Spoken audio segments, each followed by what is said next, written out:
ഒരു രാജ്യം എത്ര പുരോഗതി നേടിയെന്നത് ലോകം അംഗീകരിക്കുന്നത് ആ നാട്ടിലെ പൗരന്മാരുടെ പ്രതിശീർഷ വരുമാനം വർദ്ധിക്കുകയും ജീവിത നിലവാരം മെച്ചപ്പെടുകയും ചെയ്യുമ്പോഴാണ്.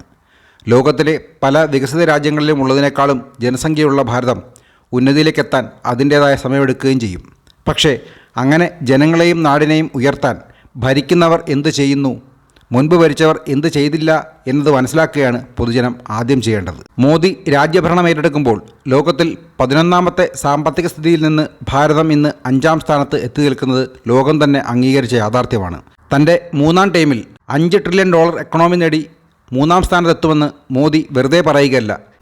ഒരു പൗരന് വരുമാന വർധന ഉണ്ടാക്കാൻ അവന് തൊഴിൽ ചെയ്ത് ജീവിക്കാനുള്ള സാഹചര്യമൊരുക്കുകയാണ് ജനങ്ങളെ സ്നേഹിക്കുന്ന ഒരു ഗവൺമെൻറ് ചെയ്യേണ്ടത്. 2028 ഇന്ത്യ $5.5 ട്രില്യൺ സാമ്പത്തിക സ്ഥിതി കൈവരിക്കും എന്ന് പറയുന്നത് IMFും വേൾഡ് ബാങ്കും ഉൾപ്പെടെയുള്ള അന്താരാഷ്ട്ര സാമ്പത്തിക സ്ഥാപനങ്ങളാണ്. എന്തുകൊണ്ടത് സാധ്യമാണ് എന്ന് പരിശോധിച്ചാൽ ലോകത്ത് നിലവിൽ 1ാം സ്ഥാനത്തുള്ള അമേരിക്കയുടെ എക്കണോമി $27 ട്രില്യൺ ആണ്.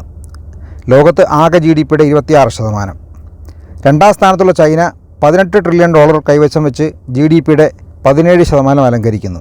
എന്നാൽ നിലവിൽ 3ാം സ്ഥാനത്തുള്ള ജർമ്മനിയുടെ GDP 4.5 ട്രില്യനും ജപ്പാൻ്റേത് 4.3 ട്രില്യനുമായിരിക്കുമ്പോൾ ഇന്ത്യ മോദി ഭരണകാലത്ത് $4 ട്രില്യൺ എന്ന മികച്ച സ്ഥാനം തൊടാൻ പോകുന്നു. 2014 മോദി അധികാരത്തിൽ കയറുമ്പോൾ ഭാരതം വെറും 1.5 ട്രില്യൺ GDP പോലും നേടാനാവാതെ കാനഡയ്ക്ക് പിന്നിൽ 11ാം സ്ഥാനത്തായിരുന്നു എന്നതും ഇന്ന് 4 ട്രില്യണോളം നേടി 5ാം സ്ഥാനത്താണ് നിൽക്കുന്നത് എന്നും രാഷ്ട്രീയ തിമിരം മാറ്റിവെച്ച് പഠിച്ചാൽ മോദിയുടെ പരിശ്രമത്തിന് ആരായാലും കൈയടിച്ചു പോകും. ഇന്ത്യയുടെ യഥാർത്ഥ ശക്തി നമ്മൾ യഥാവിധി ഉപയോഗിച്ചാൽ, ദീർഘവീക്ഷണവും ദിഷണാശാലിയുമായ ഒരു ഭരണാധികാരിയും ഭരണകൂടവും പ്രവർത്തിച്ചാൽ 10 ട്രില്യൺ എക്കണോമി പോലും ഈസിയായി സാധ്യമാണ് എന്ന് നമ്മളും സമ്മതിക്കും. അതിന് ആദ്യം വേണ്ടത് മോദി അല്ലെങ്കിൽ മോദിയേക്കാൾ കേവനായ ഭരണാധികാരി ഇനി ഭാരതം തുടർച്ചയായി കേവല ഭൂരിപക്ഷത്തോടെ ഭരിക്കണം എന്നുള്ളതാണ്. കാരണം ഒരു രാജ്യത്തിൻ്റെ രാഷ്ട്രീയ സ്ഥിരത സാമ്പത്തിക ക്രമത്തിൽ വളർച്ചയ്ക്ക് ഏറ്റവും പ്രധാനമാണ്. ഭാരതത്തിൻ്റെ ഏറ്റവും വലിയ ശക്തിയും അതേസമയം ദൗർബല്യവും ഇന്ത്യയുടെ ജനസംഖ്യ തന്നെയാണ് എന്ന് പറഞ്ഞത് APJ അബ്ദുൽ കലാമാണ്. ഓരോ വ്യക്തിയുടെ വരുമാനം വർദ്ധിപ്പിച്ചു മാത്രമേ രാജ്യത്തിൻ്റെ GDPയും വർദ്ധിപ്പിക്കാനാകൂ. അതുകൊണ്ട് തന്നെ അനൗദ്യോഗികമായി ഇന്ന് 142 കോടി ജനസംഖ്യയുള്ള ഭാരതത്തിൻ്റെ വ്യക്തിഗത വരുമാനത്തിൽ വർധനവുണ്ടായാൽ രാജ്യം ലോകത്തെ 1ാമത്തെ സാമ്പത്തിക ശക്തിയാകുമെന്നതാണ് യാഥാർത്ഥ്യം.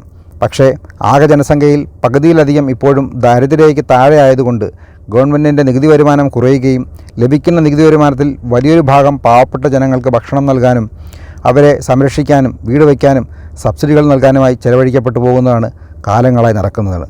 അവിടെയാണ് വോട്ട് ബാങ്കിന് വേണ്ടി രാഷ്ട്രീയ പാർട്ടികളുടെ കിറ്റും ഫ്രീബീസും പണവും മദ്യവും വാങ്ങി വോട്ട് ചെയ്യുന്ന ജനങ്ങൾ മനസ്സിലാക്കേണ്ടത്. ആകെയുള്ള ജനസംഖ്യയിൽ ഭൂരിഭാഗവും തൊഴിൽ ചെയ്യുകയോ സ്വയം സംരംഭം തുടങ്ങി മുന്നോട്ട് വരികയോ ചെയ്താൽ മാത്രമേ, അല്ലെങ്കിൽ അതിന് സഹായിക്കുന്ന ഗവൺമെൻറ്റിനാണ് ജനം വോട്ട് കൊടുക്കേണ്ടത്. അല്ലാതെ ജോലിക്ക് പോകാതെ വീട്ടിലിരുന്നാൽ മദ്യവും ഭക്ഷണവും സൗജന്യമായി തന്ന് ജനങ്ങളെ അലസന്മാരാക്കുന്ന ഒരു ഗവൺമെൻറ് ഈ ജനതയോടും രാജ്യത്തോടും വരും തലമുറയോടും ചെയ്യുന്നത് കൊടിയ വഞ്ചനയാണ് എന്നത് തിരിച്ചറിയാൻ ജനങ്ങൾക്ക് കഴിയണം. മോദി തന്നെ 2014 രാജ്യഭരണം ഏറ്റെടുത്ത് അമേരിക്കയിൽ പോയി ആദ്യമായി ഐക്യരാഷ്ട്രസഭയെ അഭിസംബോധന ചെയ്ത് സംസാരിക്കുമ്പോൾ പറഞ്ഞത് ഇന്ത്യയുടെ ശക്തി എന്നത് ഇന്ത്യയുടെ ജനസംഖ്യയിലെ യുവത്വത്തിൻ്റെ ശരാശരിയാണ്. ഇന്ത്യയുടെ ആകെ ജനസംഖ്യയുടെ 58% 30 വയസ്സിൽ താഴെ പ്രായമുള്ളവരാണ്. അതായത് കൊച്ചു കുട്ടികൾ മുതൽ ഇപ്പോഴേ ചിന്തിച്ചു തുടങ്ങിയാൽ അടുത്ത 20 വർഷം കൊണ്ട് രാജ്യത്തെ ലോകത്ത് തന്നെ 1ാമതാക്കി മാറ്റാൻ കഴിയും. അതിന് രാജ്യത്ത് വ്യവസായ വളർച്ചയുണ്ടാവണം, തൊഴിലവസരം വർദ്ധിപ്പിക്കണം. അതിന് ആദ്യം വിദേശത്തുനിന്ന് പോലും വലിയ നിക്ഷേപങ്ങൾ ഇന്ത്യയിലേക്ക് വരണം. രാജ്യത്ത് ചുവപ്പ് നാടകളിൽ കുരുങ്ങി വ്യവസായം തുടങ്ങാൻ വരുന്നവരെ മടിപ്പിക്കാതിരിക്കണം. അതിനാണ് നരേന്ദ്രമോദി ആദ്യ ടൈമിൽ തന്നെ വിവിധ രാജ്യങ്ങൾ സന്ദർശിച്ച് ചുവപ്പ് നാടക്കുരുക്ക് ഇല്ലാതാക്കാൻ കാലഹരണപ്പെട്ട 100ഓളം നിയമങ്ങൾ എടുത്തു മാറ്റിയെന്നും 24 മണിക്കൂറിൽ തന്നെ ഒരു സംരംഭം തുടങ്ങാൻ കഴിയും വിധം ഏകജാലക സംവിധാനം ഏർപ്പെടുത്തിയെന്നും ലോകത്തോട് വിളിച്ചു പറഞ്ഞ് ഇന്ത്യയിലേക്ക് നിക്ഷേപത്തിന് ക്ഷണിച്ചത്. ഇന്ത്യയുടെ ആകെ ജനസംഖ്യയിൽ വർക്കിംഗ് പോപ്പുലേഷൻ എന്ന വിഭാഗത്തിൽപ്പെടുത്താൻ പറ്റുന്ന 15നും 60നും ഇടയിൽ പ്രായമുള്ള ആളുകളുടെ ശരാശരി 60%. അതായത് ആകെയുള്ള 142 കോടിയിൽ 84 കോടി ജനങ്ങൾക്കും ഇന്ന് ഈ രാജ്യത്ത് ജോലി ചെയ്യാൻ ആരോഗ്യമുള്ളവരാണ്. 60 വയസ്സിന് മുകളിൽ കുടുംബത്തിലെ മറ്റുള്ളവരെ ആശ്രയിച്ച് ജീവിക്കുന്ന മുതിർന്നവർ 10% മാത്രമേ ഉള്ളൂ എന്നത് ഇന്ത്യയുടെ കരുത്താണ്. അത് മോദി കാരണം ഉണ്ടായതല്ല, ദൈവത്തിൻ്റെ അനുഗ്രഹമാണ്. മറ്റുള്ള രാജ്യങ്ങളിൽ യുവത്വത്തിൻ്റെ ശരാശരി കുറവും മുതിർന്ന ആളുകൾ കൂടുതലുമാണ്. യുവത്വമാണ് ഒരു രാജ്യത്തിൻ്റെ വളർച്ചയ്ക്ക് അടിസ്ഥാനം എന്നുള്ളതുകൊണ്ടാണ് കാനഡ, ഓസ്ട്രേലിയ, UK, അമേരിക്ക തുടങ്ങി PR നൽകുന്ന വിവിധ രാജ്യങ്ങൾ ഇന്ത്യയിൽ നിന്ന് 20നും 45നും ഇടയിലുള്ള ആളുകൾക്ക് മുൻഗണന നൽകുന്നത്. ഭാര്യയും 2 കുട്ടികളുമായി വരുമ്പോൾ അവരെ കൂടുതൽ താല്പര്യത്തോടെ ആ രാജ്യങ്ങൾ സ്വീകരിക്കുന്നത് കൂടെ വരുന്ന ആ കുട്ടികൾ നാളെ അവരുടെ സമ്പദ് വ്യവസ്ഥയെ ശക്തിപ്പെടുത്താൻ പോകുന്ന അവരുടെ പൗരന്മാരാകും എന്നതുകൊണ്ടാണ്. പഠിക്കാനും ജോലി ചെയ്യാനുമായി അനേകം കുട്ടികൾ കേരളം വിടുന്നതിനെ ഒരു നേട്ടമായി ആഘോഷിക്കുന്ന ഇടതുപക്ഷ ഭരണകൂടത്തിന് ഒരു വിഷനോ രാജ്യം വളരണമെന്ന ആഗ്രഹമോ ഇല്ലെന്നുള്ളത് ഈ സമീപനത്തിൽ നിന്ന് തന്നെ വ്യക്തമാണല്ലോ. എന്നിട്ടും കിറ്റ് കിട്ടിയതിനും മദ്യം നൽകിയതിനും വോട്ട് ചെയ്യുന്ന ചിന്താശേഷിയില്ലാത്തൊരു സമൂഹമാണ് കേരളത്തിൻ്റെ അടിസ്ഥാനപരമായ ശാപം.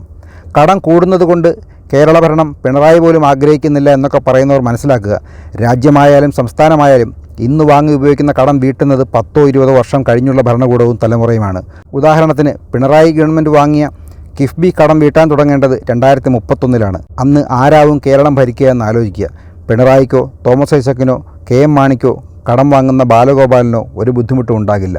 ഇന്ത്യയുടെ യുവത്വത്തിൻ്റെ ശരാശരി കൂടുതലായതുകൊണ്ട് തന്നെ ഇന്ത്യക്ക് കടം വീട്ടാനും സാമ്പത്തിക വളർച്ച നേടാനും അനുകൂല സാഹചര്യമുള്ളതുപോലെ തന്നെ കേരളത്തിൽ വൃദ്ധസമൂഹം കൂടുകയും യുവത്വം നാടുവിടുകയും ചെയ്യുമ്പോൾ കേരളത്തിൽ വരും കാലത്ത് ചെലവ് കൂടുകയും ഭൂമി വില കുറയുകയും വരുമാനം ഇല്ലാതാവുകയുമാണ് ഉണ്ടാകുക. മലയാളി അതൊന്നും അനുഭവിച്ചു തുടങ്ങിയിട്ട് പോലുമില്ല. ഇനിയും 10 വർഷം കൂടി കഴിയുമ്പോഴാണ് അത് അനുഭവത്തിൽ വരിക. അന്ന് കയ്യും കാലും ഇട്ടടിച്ച് നിലവിളിച്ചിട്ട് ഒരു കാര്യവും ഉണ്ടാവില്ല. രാജ്യത്ത് നിലവിലുള്ള വർക്കിംഗ് പോപ്പുലേഷൻ വിഭാഗത്തിൽപ്പെടുന്ന 15-നും 60-നും ഇടയിൽ പ്രായമുള്ളവർക്ക് വരുമാനമാർഗം ഉണ്ടാക്കിക്കൊടുക്കുക എന്നാണ് വിഷനുള്ള ഒരു ഗവൺമെൻറ്റിൻ്റെ ആദ്യ ലക്ഷ്യം. കഴിഞ്ഞ സാമ്പത്തിക വർഷം മാത്രം രാജ്യത്ത് റോഡ്, വിമാനത്താവളം, തുറമുഖം തുടങ്ങി അടിസ്ഥാന സൗകര്യ വികസന മേഖലയിൽ മാത്രം മോദി ഗവൺമെൻറ് ചെലവഴിച്ചത് 13 ലക്ഷം കോടി രൂപയാണ്. നിതിൻ ഗഡ്കരി ഒരു ഇൻ്റർവ്യൂവിൽ പറഞ്ഞത്, അമേരിക്ക ഇന്ന് കാണുന്ന അമേരിക്കയാവാൻ അടിസ്ഥാനം അവർ സാമ്പത്തികമായി ബുദ്ധിമുട്ടുണ്ടായിരുന്ന കാലത്ത് പോലും നടത്തിയ റോഡ് വികസനമാണ്. ഈസിയായി ഗതാഗത ചരക്ക് നീക്കം സാധ്യമായാൽ മാത്രമേ ഒരു കമ്പനി രാജ്യത്ത് നിക്ഷേപം നടത്തൂ. അങ്ങനെ നിക്ഷേപങ്ങൾ ഉണ്ടായാലേ വ്യവസായം വളരൂ. വ്യവസായം വളർന്നാൽ യുവത്വത്തിന് തൊഴിൽ കിട്ടും, വരുമാനം വർദ്ധിക്കും, രാജ്യവും സാമ്പത്തിക വളർച്ച നേടും. വാർഷിക ബജറ്റിലെ നികുതി വരുമാനവും കടവും മുഴുവനായി സർക്കാർ ഉദ്യോഗസ്ഥർക്ക് ശമ്പളം കൊടുക്കാനും പെൻഷൻ കൊടുക്കാനും വോട്ട് ബാങ്ക് നിലനിർത്താനുമുള്ള ഗിമ്മിക്കിനും വേണ്ടി മാത്രം ചെലവഴിക്കുന്ന കേരളത്തിന് വികസനം സ്വപ്നം കാണാൻ പോലും കഴിയില്ല എന്നുള്ളതാണ് യാഥാർത്ഥ്യം. എന്തെങ്കിലും കേരളത്തിൽ നടക്കുന്നത് കേന്ദ്രവിഹിതമായ 40,000 കോടി രൂപ കൊണ്ട് മാത്രമാണ്. അത് വകമാറ്റി ചെലവഴിക്കാൻ പറ്റാത്ത വിധം കണക്ക് ചോദിക്കുന്നതാണ് ഇടതുപക്ഷത്തിന് അലോസരമുണ്ടാക്കുന്നത്. അതുകൊണ്ടാണ് നാട് നീളെ നടന്ന് കേന്ദ്രത്തെയും ഗവർണർമാരെയും കേരളത്തിൻ്റെ ഭരണാധികാരികൾ തെറി പറയുന്നത്. രാജ്യത്തിൻ്റെ പ്രധാന സാമ്പത്തിക വരുമാന സ്രോതസ്സുകൾ എന്താണെന്ന് മനസ്സിലാക്കി മുന്നോട്ട് പോയാലേ രാജ്യത്തെ മൂന്നാമത്തെ സാമ്പത്തിക ശക്തി ആക്കുന്നതിന് വേണ്ടി മോദി എന്ത് ചെയ്യുന്നുവെന്ന് മനസ്സിലാക്കാൻ പറ്റൂ. ഉൽപ്പാദന, വ്യവസായ, സേവന മേഖലയിലാണ് രാജ്യത്തിൻ്റെ വരുമാനം വർദ്ധിപ്പിക്കേണ്ടത്. രാജ്യത്തിൻ്റെ വളർച്ച കാർഷിക അഭിവൃദ്ധിയിലൂടെ മാത്രമേ സാധ്യമാകൂ എന്ന് APJ അബ്ദുൽ കലാം പറയാൻ കാരണം ഭാരതത്തിൽ ഏറ്റവും കൂടുതൽ ആളുകൾ ജോലി ചെയ്യുന്ന മേഖല കൃഷി ആയതുകൊണ്ടാണ്. ആകെ ജനസംഖ്യയുടെ 42% ആളുകളും ജോലി ചെയ്യുന്ന കാർഷിക മേഖല പക്ഷേ രാജ്യത്തിൻ്റെ സാമ്പത്തിക വരുമാനത്തിൻ്റെ 20% മാത്രമേ നൽകുന്നുള്ളൂ എന്നതാണ് യാഥാർത്ഥ്യം. കേരളത്തിൽ ഇത് 0.5% പോലുമില്ല എന്നുള്ളത് മറ്റൊരു യാഥാർത്ഥ്യം. കാർഷിക മേഖലയിൽ കർഷകരുടെ വരുമാനം ഇരട്ടിയാക്കുമെന്ന പ്രഖ്യാപനത്തോടെ മോദി വിവിധ പദ്ധതികൾ നടപ്പിലാക്കാൻ ശ്രമിക്കുന്നത് ഈ ലക്ഷ്യത്തോടെയാണ്. രാജ്യത്ത് ലക്ഷക്കണക്കിന് ഹെക്ടർ തരിശുഭൂമിയിലേക്ക് ജലം എത്തിക്കുന്നതിന് വേണ്ടി തുടങ്ങിയ കൃഷി സിഞ്ചായി യോജന മുതൽ രാഷ്ട്രീയ കൃഷി വികാസ് യോജന, സോയിൽ കാർഡ്, യന്ത്രവൽക്കരണം, സബ്സിഡി, മിത്ത് പദ്ധതി, കിസാൻ സമ്മാൻ നിധി തുടങ്ങി ഓർഗാനിക് പഴം, പച്ചക്കറികളുടെ ബ്രാൻഡ് അംബാസഡറാകാൻ പോലും മോദി മുന്നോട്ട് വരുന്നത് ആ ലക്ഷ്യത്തോടെയാണ്.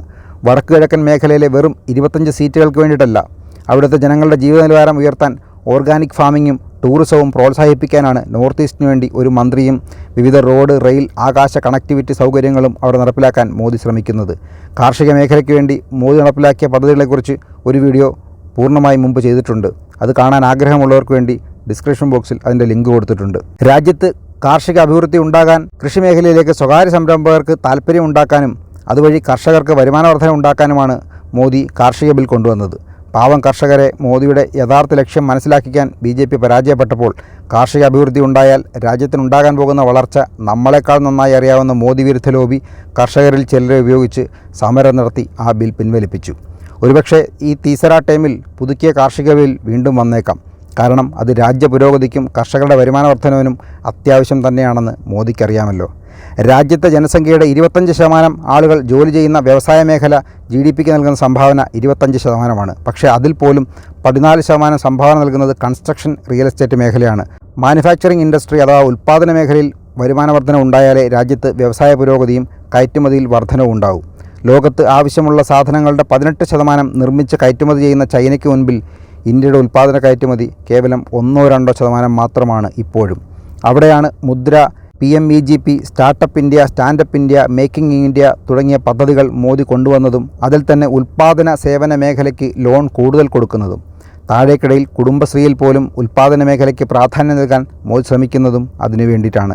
ഇപ്പോഴും 11% മാത്രമാണ് രാജ്യത്തെ പ്രൊഡക്ഷൻ മേഖല രാജ്യത്തെ GDPക്ക് സംഭാവന നൽകുന്നത്. അതിൽ വലിയ വളർച്ച ഉണ്ടായാലേ രാജ്യത്തിന് പുരോഗതി ഉണ്ടാകൂ. നിലവിൽ രാജ്യത്തിൻ്റെ GDPയുടെ 53% സംഭാവന നൽകുന്നത് IT ഉൾപ്പെടെയുള്ള സേവന മേഖലയിലാണ്. എന്നാൽ ആ മേഖലയിൽ ജോലി ചെയ്യുന്നത് കേവലം 32% പേർ മാത്രമാണ്. അതിൽ തന്നെ 10% ഗവൺമെൻറ് മേഖലയിൽ ജോലി ചെയ്യുന്ന ഉദ്യോഗസ്ഥരാണ്. IT, ആർട്ടിഫിഷ്യൽ ഇൻ്റലിജൻസ് തുടങ്ങിയ മേഖലകളിൽ ഇന്ത്യ ഇനിയും കൂടുതൽ വളരേണ്ടതുണ്ട്. അടുത്തത് നമ്മൾ പഠിക്കേണ്ടത് 60% വരുന്ന വർക്കിംഗ് ജനസംഖ്യയിൽ എത്ര പേര് ജോലി ചെയ്ത് വരുമാനം ഉണ്ടാക്കുന്നുണ്ട് എന്നതാണ്. ജോലി ചെയ്യാൻ കഴിവുള്ള ആളുകളിൽ ജോലി ചെയ്യുന്ന ആളുകൾ നേരത്തെ പറഞ്ഞ ആകെ ജനസംഖ്യയുടെ 60%-മായ 84 കോടിയിൽ 40% മാത്രമാണ്. അതായത് 36 കോടി ജനങ്ങൾ മാത്രമാണ് ഇന്ന് ഇന്ത്യയിൽ രാജ്യത്തിന് പ്രൊഡക്റ്റീവായി സംഭാവന ചെയ്യും വിധം ജോലി ചെയ്യുന്നത്.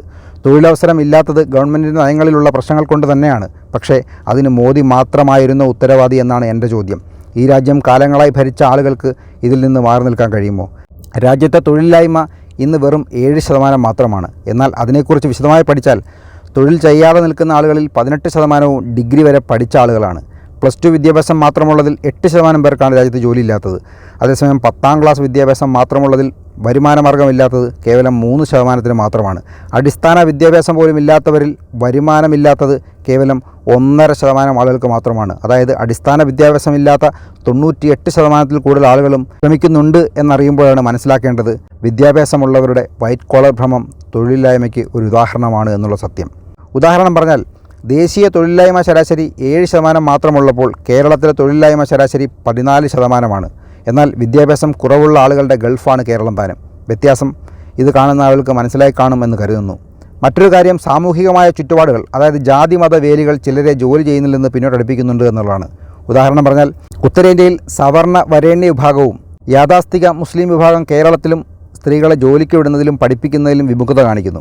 ഒരു വീട്ടിൽ 15നും 60നും ഇടയിൽ പ്രായമുള്ള 4 പേരുണ്ടെങ്കിൽ അതിൽ ഒരാൾ ജോലിക്ക് പോവുകയും ഒരാൾ പഠിക്കാൻ പോവുകയും 2 സ്ത്രീകൾ വീട്ടിലിരിക്കുകയും ചെയ്യുമ്പോൾ 25% മാത്രമാണ് പ്രൊഡക്ടിവിറ്റി ആ കുടുംബത്തിനും രാജ്യത്തിനും പ്രയോജനപ്പെടുന്നത്. ഇങ്ങനെ ഐഡിയലായി പോകുന്ന സമൂഹത്തെ മുഖ്യധാരയിലേക്ക് കൊണ്ടുവരാനാണ് ബേട്ടി പഠാവോ ബേട്ടി ബച്ചാവോ തുടങ്ങിയ പദ്ധതികൾ മോദി കൊണ്ടുവന്നത്. സുകന്യ സമൃദ്ധി യോജനയും മുദ്ര സ്റ്റാർട്ടപ്പ് പദ്ധതികളിൽ സ്ത്രീകൾക്ക് മുൻഗണന നൽകിയതും. अच्छा, आप लखपति दीदी बन गई। जी सर। कभी चुनाव लड़ी हो क्या? नहीं सर। तो लड़ोगी? नहीं सर, ये सर आपसे हम इंस्पायर होते हैं सर। आप जो प्रयास करते हैं सर, हम उनसे अपना कदम मिलाकर चलते हैं। इस वजह से जो हम आज हासिल कर पाए हैं सर, ये हमारा सौभाग्य है कि हम आपके सामने उपस्थित हैं सर, और आपके सामने 2 बातें बोल रहे हैं सर। ये हमारे लिए बहुत बड़ी गर्व की अरे बात है सब सर। महिलाएं तालियां बजाएगी। यहाँ बोलने को हर किसी को मौका नहीं मिलता सर, ये हमारा कितनी सौभाग्य है। कितनी बहनें हैं जो लखपति दीदी बनी होगी यहाँ? सर हमारे गांव में कम से कम हर समूह से 2-4 महिलाएं तो बन ही गई हैं सर। 2-3 महिलाएं बन गई। जी सर। സ്ത്രീ സ്വാതന്ത്ര്യം, സ്ത്രീ ശാക്തീകരണം എന്നൊക്കെ വലിയ വായിൽ പറയുന്ന കേരളത്തിലെ മാധ്യമങ്ങളിൽ നിങ്ങളാരും ഈ വാർത്ത കണ്ടിട്ടുണ്ടാവില്ല. നരേന്ദ്രമോദിയോട് ഒരു കൂസലുമില്ലാതെ ആർജവത്തോടെ സംസാരിക്കുന്ന ഈ ഗ്രാമീണ സ്ത്രീയുടെ പേര് ചന്ദാദേവി എന്നാണ്.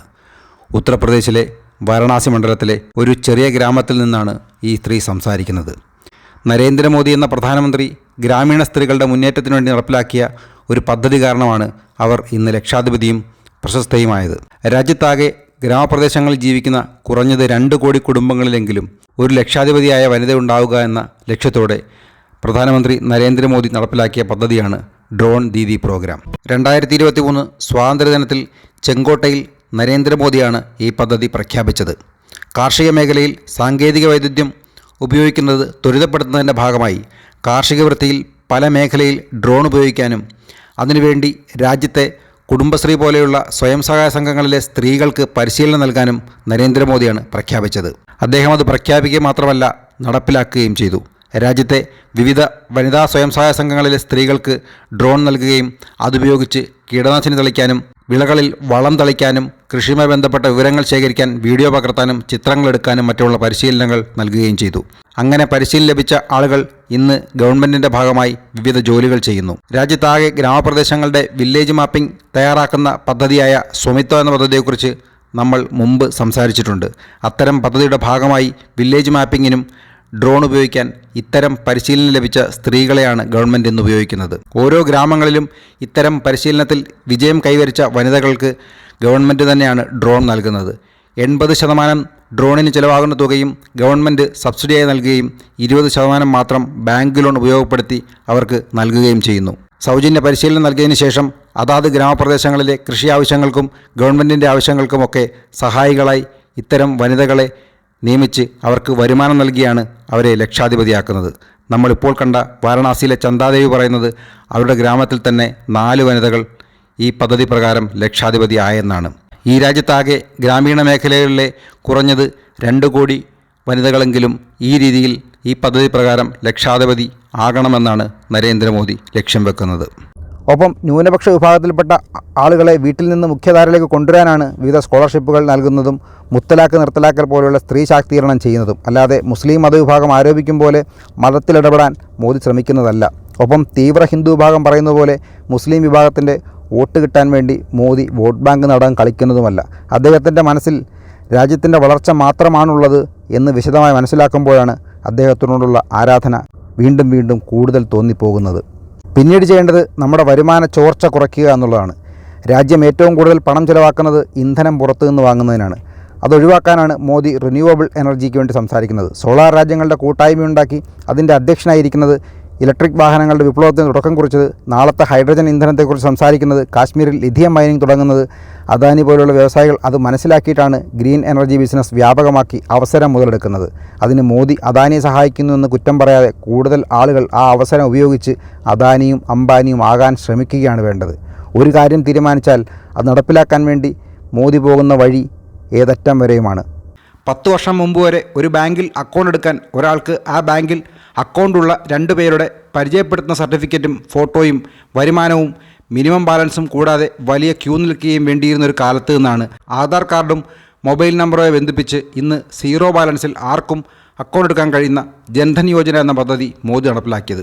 സാധാരണക്കാർക്ക് എന്തിനാണ് ബാങ്ക് അക്കൗണ്ട്, 0 ബാലൻസ് കൊണ്ട് എന്ത് പ്രയോജനം എന്നൊക്കെ അന്ന് തന്നെ പലരും പരിഹസിച്ചെങ്കിലും ഇന്ന് രാജ്യത്ത് 50,56,00,000 ആളുകളാണ് ജൻധൻ യോജന പ്രകാരം ആദ്യമായി അക്കൗണ്ട് എടുത്തത്.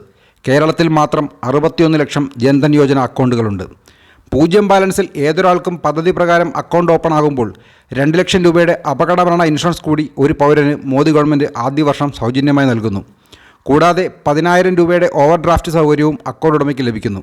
ഇന്ന് അതേ അക്കൗണ്ടുകൾ വഴി ഓരോ സാധാരണക്കാർക്കും മോദി സർക്കാരിൻ്റെ വിവിധ പദ്ധതികൾ പ്രകാരമുള്ള സബ്സിഡി അവരുടെ അക്കൗണ്ടിലേക്ക് നേരിട്ട് എത്തുകയും ചെയ്യുന്നു. 1 രൂപ കേന്ദ്രത്തിൽ നിന്ന് കൊടുക്കുമ്പോൾ വിവിധ ഇടനിലക്കാർ കാരണം അതിൽ 15 പൈസയെ ജനങ്ങളിൽ എത്തിയിരുന്നുള്ളൂ എന്ന് പരിഭവം പറഞ്ഞിരുന്ന രാജീവ് ഗാന്ധിയുടെ കാലത്ത് നിന്ന് ഇന്ന് നരേന്ദ്രമോദിയുടെ ഡയറക്റ്റ് ബെനിഫിറ്റ് ട്രാൻസ്ഫർ എന്ന DBT സ്കീം വഴി രാജ്യത്തെ സാധാരണക്കാരുടെ അക്കൗണ്ടിലേക്ക് നേരിട്ട് ഒഴുകിയെത്തിയ പണം 32,33,595 കോടി രൂപയാണ്. രാജ്യത്താകെ ഈ തുക അതാത് മാർക്കറ്റിൽ ഉണ്ടാക്കുന്ന ചലനം രാജ്യത്തിൻ്റെ ധനകാര്യ വ്യവസ്ഥയ്ക്ക് എത്ര സഹായകമാണെന്ന് സാധാരണക്കാർക്ക് മനസ്സിലാകില്ലെങ്കിലും സാമ്പത്തിക വിദഗ്ധർക്ക് മനസ്സിലാകും. ഘട്ടം ഘട്ടമായാണ് മോദി ഈ സ്കീം നടപ്പിലാക്കിയത്. DBTയുടെ ആദ്യഘട്ടം 43 ജില്ലകളിലും പിന്നീട് 78 ജില്ലകളിലേക്കും സ്കോളർഷിപ്പ്, വനിതാ ശിശുക്ഷേമം, തൊഴിലാളിക്ഷേമം എന്നിവ ബന്ധപ്പെട്ട് 27 പദ്ധതികൾ കൂട്ടിച്ചേർത്തു. 2014 ഡിസംബറിൽ DBT രാജ്യത്തുടനീളം മോദി വ്യാപിപ്പിച്ചു. നിലവിൽ 52 കോടിയിലധികം ജൻധൻ അക്കൗണ്ടുകളും 100 കോടിയിലധികം ആധാർ കണക്ഷനുകളും 100 കോടി മൊബൈൽ കണക്ഷനുകളും ബന്ധപ്പെടുത്തി സാങ്കേതികതയുടെ സഹായത്തോടുകൂടി എല്ലാ സംസ്ഥാനങ്ങളിലും കേന്ദ്ര ഗവൺമെൻറ്റിൻ്റെ എല്ലാ ക്ഷേമ പദ്ധതികളിലും DBT വഴി പണം നേരിട്ട് ഉപഭോക്താക്കൾക്ക് ലഭിക്കുന്നു. കേരളത്തിൽ മാത്രം 2022-2023 സാമ്പത്തിക വർഷത്തിൽ മാത്രം 12,35,00,000 തവണയായി ഡയറക്റ്റ് ബെനിഫിറ്റ് ട്രാൻസ്ഫർ പ്രകാരം മലയാളികൾക്ക് 15,000 കോടി രൂപയാണ് നേരിട്ട് അക്കൗണ്ടിൽ ലഭിച്ചത്. 105 കോടി തവണയായി ഏതാണ്ട് 1,00,000 കോടി രൂപ നേരിട്ട് ഗുണഭോക്താക്കൾക്ക് ലഭിച്ച UP ആണ് 1ാം സ്ഥാനത്തുള്ളത്. കേന്ദ്ര സർക്കാരിൻ്റെ 54 വിവിധ വകുപ്പുകളിലായി കിസാൻ സമ്മാൻ നിധി, സ്കോളർഷിപ്പുകൾ, വിവിധ സബ്സിഡികളടക്കം 314 സ്കീമുകളിൽ കേന്ദ്രം ഇന്ന് നേരിട്ട് അവരുടെ അക്കൗണ്ടിലേക്ക് പണം സാങ്കേതികത ഉപയോഗപ്പെടുത്തി നൽകുന്നു എന്നത് അതിശയത്തോടെ നോക്കി നിൽക്കാനേ അന്ന് വിമർശിച്ച പലർക്കും ഇന്ന് കഴിയുന്നുള്ളൂ. മറ്റൊന്ന്, മൻമോഹൻ സിംഗ് വിഭാവനം ചെയ്തു എന്ന് പറയാറുണ്ടെങ്കിലും സ്വന്തം പാർട്ടിയിലെ രാഹുൽ ഗാന്ധി ഉൾപ്പെടെ പലരുടെയും എതിർപ്പ് കാരണം നടപ്പാക്കാൻ കഴിയാതെ പോയ ഒരു രാജ്യം ഒരു നികുതി എന്ന GST നടപ്പിലാക്കിയതും നരേന്ദ്രമോദി ഗവൺമെൻറ്റാണ്.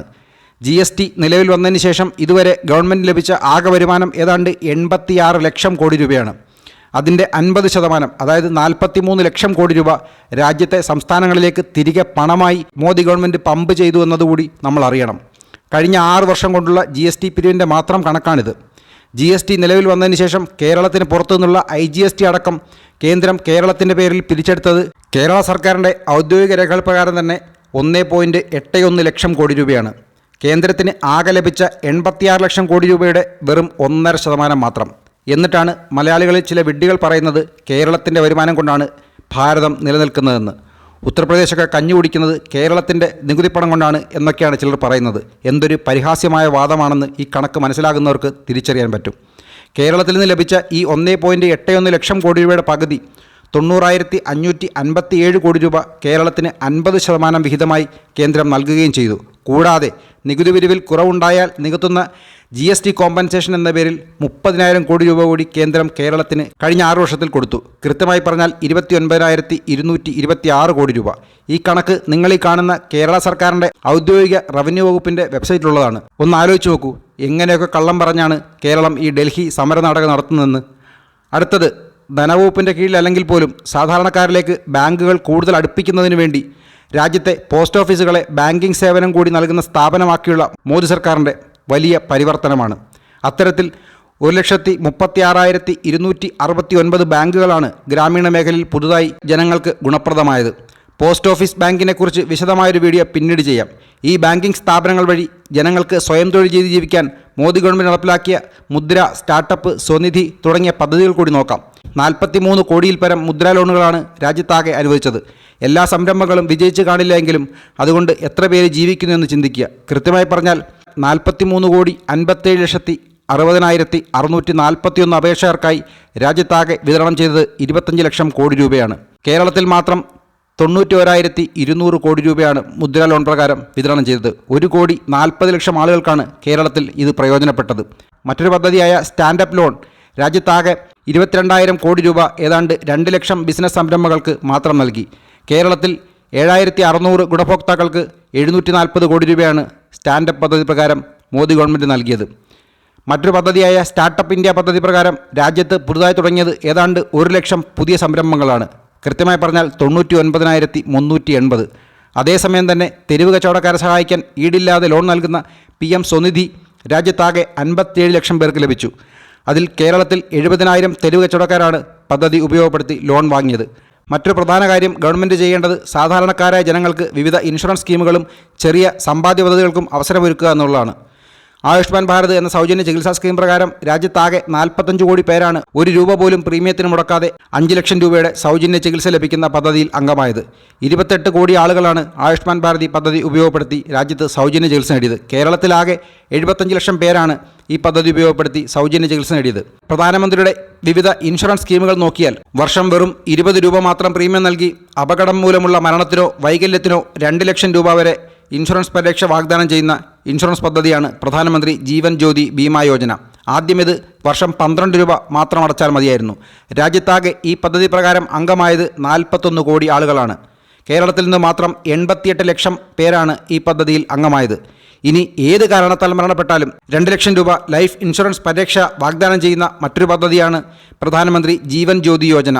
പ്രതിവർഷം 436 രൂപയാണ് ഇതിന് പ്രീമിയം അടയ്ക്കേണ്ടത്. ആദ്യം ഇത് 330 രൂപയായിരുന്നു. രാജ്യത്താകെ 18,63 ലക്ഷം ആളുകളാണ് ഈ പദ്ധതിയിൽ അംഗമായിട്ടുള്ളത്. കേരളത്തിൽ നിന്ന് 20 ലക്ഷം പേർ. മറ്റൊന്ന്, മോദി ഗവൺമെൻറ് നടപ്പിലാക്കിയത് വിവിധ ലഘു സമ്പാദ്യ പെൻഷൻ സ്കീമുകളാണ്. അതിൽ അടൽ പെൻഷൻ യോജന രാജ്യത്താകെ 5 കോടി അംഗങ്ങൾ എടുത്തപ്പോൾ കേരളത്തിൽ നിന്ന് 18 ലക്ഷം ആളുകളാണ് അടൽ യോജനയിൽ അംഗമായിട്ടുള്ളത്. സംഘടിത മേഖലയിലെ തൊഴിലാളികൾക്ക് വിവിധ പെൻഷൻ സ്കീമുകൾ നിലവിലുള്ളപ്പോൾ അസംഘടിത മേഖലയിലെ തൊഴിലാളികൾക്ക് പകുതി തുക കേന്ദ്ര ഗവൺമെൻറ് പ്രീമിയം നൽകുന്ന പെൻഷൻ സ്കീമായ ശ്രം യോഗി മാൻധൻ യോജന രാജ്യത്താകെ 50 ലക്ഷം പേരാണ് അംഗമായത്. അടുത്തത്, പ്രതിപക്ഷം പോയിട്ട് ലോകത്തെ തന്നെ അത്ഭുതപ്പെടുത്തിയ UPI ട്രാൻസാക്ഷൻ. ക്യാഷ്ലെസ് എക്കണോമിയെക്കുറിച്ച് മോദി പറയുമ്പോൾ രാജ്യത്തെ സാധാരണക്കാരെയും രാജ്യത്തെ ഇൻ്റർനെറ്റ് സംവിധാനങ്ങളെയും ബാങ്കിംഗ് സെക്ടറിനെയും ഒക്കെ പരിഹസിച്ച മുൻ കേന്ദ്ര ധനമന്ത്രി P. ചിദംബരം മുതൽ കേരളത്തിലെ ശാസ്ത്രജ്ഞനായ മന്ത്രി തോമസ് ഐസക്കിനെ വരെ നിശബ്ദരാക്കിയ മോദിയുടെ വിപ്ലവമാണ് UPI ട്രാൻസാക്ഷൻ.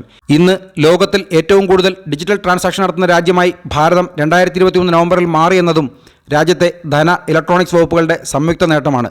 ഇന്നും സംസ്ഥാനങ്ങൾക്ക് കടമെടുക്കാൻ GDPയുടെ 3% അനുവദിക്കുന്നുള്ളൂ എന്ന് കേരളം വിലപിക്കുമ്പോൾ അതുകൂടാതെ ഊർജ്ജ മേഖലയിൽ GDPയുടെ 0.5%, വിദ്യാഭ്യാസ ആരോഗ്യ മേഖലയിൽ വികസന പ്രവർത്തനങ്ങൾക്ക് GDPയുടെ 1% വർഷാവർഷം പലിശയില്ലാതെ നൽകാൻ തയ്യാറായ മോദിയുടെ കേന്ദ്ര സർക്കാരിനെ അവർ കാണുന്നില്ല. പക്ഷേ കൃത്യമായ പദ്ധതി അവതരിപ്പിച്ചാൽ മാത്രമേ ആ പണം അനുവദിക്കൂ എന്ന് മാത്രമല്ല, പദ്ധതിയുടെ പ്രോഗ്രസ് അനുസരിച്ച് വിഹിതങ്ങളായി മാത്രമേ അത് കിട്ടൂ എന്നുള്ളതുകൊണ്ട് കണക്ക് ചോദിക്കുന്ന പണം ആവശ്യമില്ലാത്ത, പദ്ധതികൾ ഒന്നും തന്നെ മുൻപിൽ വെക്കാനില്ലാത്ത കേരളത്തിന് ആ പണം വാങ്ങാൻ കഴിയാത്തത് കൊണ്ടാണ് എന്ന് മലയാളികൾ അറിയുന്നില്ല. അല്ലെങ്കിൽ മലയാളികൾ അതറിയാൻ രാഷ്ട്രീയ നേതാക്കൾ അനുവദിക്കുന്നില്ല.